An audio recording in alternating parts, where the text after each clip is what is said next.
ಇನ್ನು ನಿನ್ನೆ ಅದ್ಯಾವ ಜೈಲಿನಿಂದ ಮುನ್ರತ್ನ ಹೊರ ಬಂದಿದ್ರು ಇವತ್ತು ಅದೇ ಜೈಲಿಗೆ ಮತ್ತೆ ಅವರು ಮರಳಿದ್ದಾರೆ. ಕಾರಣ ಅತ್ಯಾಚಾರ ಪ್ರಕರಣ. ಅತ್ಯಾಚಾರ ಪ್ರಕರಣದಲ್ಲಿ ಬಿಜೆಪಿ ಶಾಸಕನನ್ನ ನ್ಯಾಯಾಂಗ ಬಂಧನಕ್ಕೆ ನೀಡಲಾಗಿದೆ. ಕೋರ್ಟ್ನಲ್ಲಿ ಜಡ್ಜ್ ಮುಂದೆ ಮುನ್ರತ್ನ ರಾಜೀನಾಮೆ ಕೊಡೋ ಬಗ್ಗೆನೂ ಕೂಡ ಪ್ರಸ್ತಾಪ ಮಾಡಿದ್ದಾರೆ. ಅದಕ್ಕೆ ನ್ಯಾಯಾಧೀಶರು ಅಲ್ಲೇ ತಪರಾಕಿ ಕೊಟ್ಟರು ಅನ್ನುವಂಥದ್ದು ಕೂಡ ಗೊತ್ತಾಗ್ತಾ ಇದೆ. ಮತ್ತೊಂದು ಕಡೆ ನಾಯಕರುಗಳ ನಡುವಿನ ಮಾತಿನ ಸಮರ ಕೂಡ ಮುನ್ರತ್ನ ವಿಚಾರವಾಗಿ ಬಹಳ ಜೋರಾಗಿ ನಡೀತಾ ಇದೆ. ಬನ್ನಿ ಇದಕ್ಕೆ ಸಂಬಂಧಪಟ್ಟ ಹಾಗಿನ ಕಂಪ್ಲೀಟ್ ರಿಪೋರ್ಟ್ ನೋಡ್ಕೊಂಬೋಣ.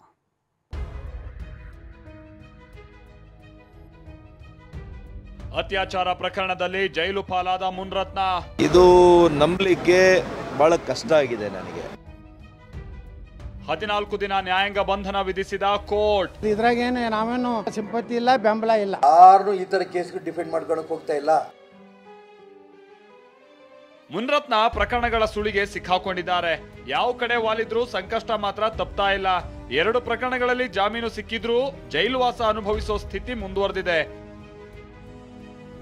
ಹೌದು, ಇವತ್ತು ಮುನ್ರತ್ನ ವಿರುದ್ಧದ ಅತ್ಯಾಚಾರ ಪ್ರಕರಣದ ವಿಚಾರಣೆ ನಡೆಯಿತು. ಜನಪ್ರತಿನಿಧಿ ವಿಶೇಷ ಕೋರ್ಟ್ನ ಜಡ್ಜ್ 14 ದಿನಗಳ ಕಾಲ ನ್ಯಾಯಾಂಗ ಬಂಧನಕ್ಕೆ ವಿಧಿಸಿ ಆದೇಶ ಹೊರಡಿಸಿದ್ರು.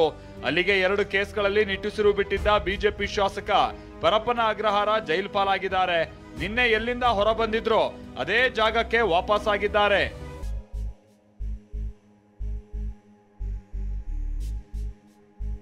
ಹಿಂಸೆ ತಡೆಯೋಕಾಗ್ತಾ ಇಲ್ಲ, ರಾಜೀನಾಮೆ ಕೊಡ್ತೀನಿ.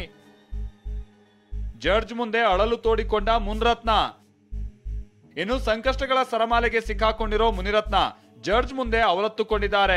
ಅತ್ಯಾಚಾರ ಕೇಸ್ನ ಹಿಂದೆ ಷಡ್ಯಂತ್ರದ ಕರಿನೆರಳು ಇರೋ ಆರೋಪ ಮಾಡಿದ್ರು. ಜೈಲಿಗಟ್ಟೋದಕ್ಕೆ ವ್ಯವಸ್ಥಿತವಾದ ಸಂಚು ರೂಪಿಸಲಾಗಿದೆ. ಲೋಕಸಭಾ ಚುನಾವಣೆಯ ನಂತರ ಇದೆಲ್ಲ ಆರಂಭ ಆಗಿದೆ. 5 ವರ್ಷಗಳ ನಂತರ ಅತ್ಯಾಚಾರ ದೂರನ್ನ ಕೊಡಿಸಿದ್ದಾರೆ. ಆಕೆ ಮೊದಲೇ ದೂರನ್ನ ಕೊಡಬಹುದಿತ್ತಲ್ವಾ ಅಂತ ಮುನ್ರತ್ನ ಪ್ರಶ್ನೆ ಮಾಡಿದ್ರು. ಸಾಲದಕ್ಕೆ 5 ವರ್ಷ ಪೂರ್ತಿ ನನ್ನನ್ನ ಜೈಲಿನಲ್ಲಿ ಇಡೋದಕ್ಕೆ ಪ್ಲಾನ್ ಮಾಡಿದ್ದಾರೆ. ನಾನು ಜನಪ್ರತಿನಿಧಿ, ಜನರ ಜೊತೆ ಹೇಗೆ ವರ್ತಿಸಬೇಕು ಅನ್ನೋದು ಗೊತ್ತಿದೆ. ಈ ಕೋರ್ಟ್ನಲ್ಲೇ ಬೇಕಾದ್ರೂ ರಾಜೀನಾಮೆ ನೀಡ್ತೀನಿ, ಆದ್ರೆ ಈ ತರಹದ ಹಿಂಸೆಯನ್ನ ತಡೆದುಕೊಳ್ಳೋದಕ್ಕಾಗಲ್ಲ ಅಂತ ಅಳಲು ತೋಡ್ಕೊಂಡ್ರು. ಇದಕ್ಕೆ ಪ್ರತಿಕ್ರಿಯಿಸಿದ ಜಡ್ಜ್ ಎಲ್ಲಿ ರಾಜೀನಾಮೆ ಕೊಡಬೇಕೋ ಅಲ್ಲಿ ಕೊಡಿ ಅಂತ ಹೇಳಿದ್ರು. ಮುನ್ರತ್ನ ವಿರುದ್ಧದ ಪ್ರಕರಣಗಳ ತನಿಖೆಗೆ ಎಸ್ಐಟಿ ರಚನೆ. ಇದೇ ಹೊತ್ತಲ್ಲೇ ಮುನ್ರತ್ನ ವಿರುದ್ಧದ ಪ್ರಕರಣಗಳ ತನಿಖೆಗೆ ರಾಜ್ಯ ಸರ್ಕಾರ ಎಸ್ಐಟಿ ರಚನೆ ಮಾಡಿದೆ. ಎಸ್ಐಟಿ ಮುಖ್ಯಸ್ಥರಾಗಿ ಬಿಕೆ ಸಿಂಗ್ ಅವರನ್ನ ನೇಮಿಸಿ ಆದೇಶ ಹೊರಡಿಸಿದೆ. ಇನ್ನು ಮುನ್ರತ್ನ ಪ್ರಕರಣ ಹೊರಬಂದ ದಿನದಿಂದಲೂ ಬಿಜೆಪಿ ನಾಯಕರು ಡಿಕೆ ಸಹೋದರರ ಕಡೆಗೆ ಬೊಟ್ಟು ಮಾಡ್ತಿದ್ದಾರೆ. ಇದಕ್ಕೆ ತಿರುಗೇಟು ಕೊಟ್ಟ ಡಿಸಿಎಂ ಡಿಕೆ ನನ್ನ ನೆನಪಿಸ್ಕೊಳ್ತಾ ಇರ್ಲಿ ಅಂತ ಹೇಳಿದ್ದಾರೆ. ಇರ್ಲಿ, ನೆನೆಸ್ಕೊತಾ ಇರ್ಲಿ, ನಾನು ಅವ್ರನ್ನ ನೆನೆಸ್ಕೊತಾ ಇರ್ಬೇಕು. ಏಡ್ಸ್ ಟ್ರ್ಯಾಪ್ ಆರೋಪ. ಬಿಜೆಪಿ ನಾಯಕರನ್ನ ಕಿಚಾಯಿಸಿದ ಡಿಕೆ. ಸಂತ್ರಸ್ತೆಯ ದೂರಿನಲ್ಲಿ ಅನೇಕ ಭಯಾನಕ ವಿಚಾರಗಳು ಬಯಲಾಗಿವೆ.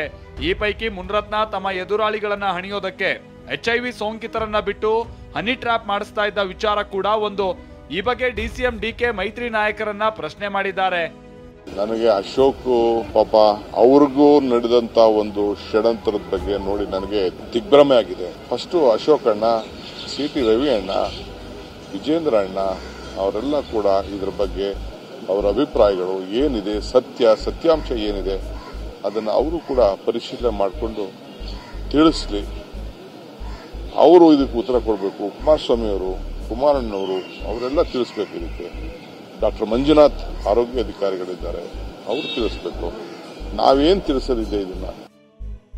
HIV ಇಂಜೆಕ್ಟ್ ಮಾಡ್ತಾ ಇದ್ದ ಬಗ್ಗೆ ಸ್ವಪಕ್ಷದ ನಾಯಕರು ಅಚ್ಚರಿಯನ್ನ ಹೊರಹಾಕಿದ್ದಾರೆ. ನಂಬೋದಕ್ಕೆ ಸಾಧ್ಯ ಆಗ್ತಿಲ್ಲ ಅಂತ ಪ್ರತಿಕ್ರಿಯೆ ಕೊಟ್ಟಿದ್ದಾರೆ. ಈ ಆರೋಪಗಳು ನನಗೆ ಜೀರ್ಣಿಸ್ಕೊಳ್ಳಕ್ಕೆ ಸಾಧ್ಯ ಆಗ್ತಾ ಇಲ್ಲ, ನಂಬಲಿಕ್ಕೆ ಸಾಧ್ಯ ಆಗ್ತಾ ಇಲ್ಲ. ಯಾಕೆಂದ್ರೆ ಯಾವ ವ್ಯಕ್ತಿಯನ್ನ ಕಳೆದ 10 ವರ್ಷಗಳು ಒಬ್ಬ ಸ್ನೇಹಿತನಾಗಿ ನನ್ನ ಜೊತೆಲಿದ್ದೇನೆ, ಇದು ನಂಬಲಿಕ್ಕೆ ಬಹಳ ಕಷ್ಟ ಆಗಿದೆ ನನಗೆ. ಬಹಳಷ್ಟು ಅಕ್ಷಮ ಅಪರಾಧ. ಇದ್ರಾಗೇನು ನಾವೇನು ಸಿಂಪತಿ ಇಲ್ಲ, ಬೆಂಬಲ ಇಲ್ಲ. ಇದೆಲ್ಲ ತಪ್ಪೇ, ಆದರೆ ಅದು ಪ್ರೂಫ್ ಆಗಬೇಕು. ಮಾಡಿದ್ರೆ 100ಕ್ಕೆ 100 ತಪ್ಪು. ಅಂಥವ್ರಿಗೆ ಏನು ಕಾನೂನಿನಲ್ಲಿ ಅವಕಾಶ ಇದೆ ಎಲ್ಲ ಶಿಕ್ಷೆಗಳಾಗಬೇಕು. ಯಾರು ಈ ತರ ಕೇಸ್ಗೆ ಡಿಫೆಂಡ್ ಮಾಡ್ಕೊಳಕ್ ಹೋಗ್ತಾ ಇಲ್ಲ. ಬಿಜೆಪಿ ಆಗಲಿ, ಕಾಂಗ್ರೆಸ್ ಆಗಲಿ, JDS ಆಗಲಿ, ಯಾರು ಸತ್ಯ ಹರಿಶ್ಚಂದ್ರ ಎಲ್ಲರೂ ಇಲ್ಲ ಅಂತ ಹೇಳಲ್ಲ. ಪ್ರತಿಯೊಬ್ಬರಲ್ಲೂ ಕೂಡ ಸಣ್ಣ ಪುಟ್ಟ ದೌರ್ಬಲ್ಯಗಳು ಇದ್ದೇ ಇರುತ್ತೆ. ಇದೆಲ್ಲದರ ನಡುವೆ ಏಡ್ಸ್ ಟ್ರ್ಯಾಪ್ಗೆ ಯುವ ಕಾಂಗ್ರೆಸ್ ಹಿಡಿದೆದ್ದಿದೆ. ಬೆಂಗಳೂರಿನ RR ನಗರದಲ್ಲಿ ಕೈ ಕಾರ್ಯಕರ್ತರು ಹೋರಾಟ ನಡೆಸಿದ್ದಾರೆ. ಮುನ್ರತ್ನ ಹೆಸರಿಗೆ ಸಿಮೆಂಟ್ ಬಳಿದು ಆಕ್ರೋಶವನ್ನ ಹೊರಹಾಕಿದ್ದಾರೆ. Bureau report, TV9.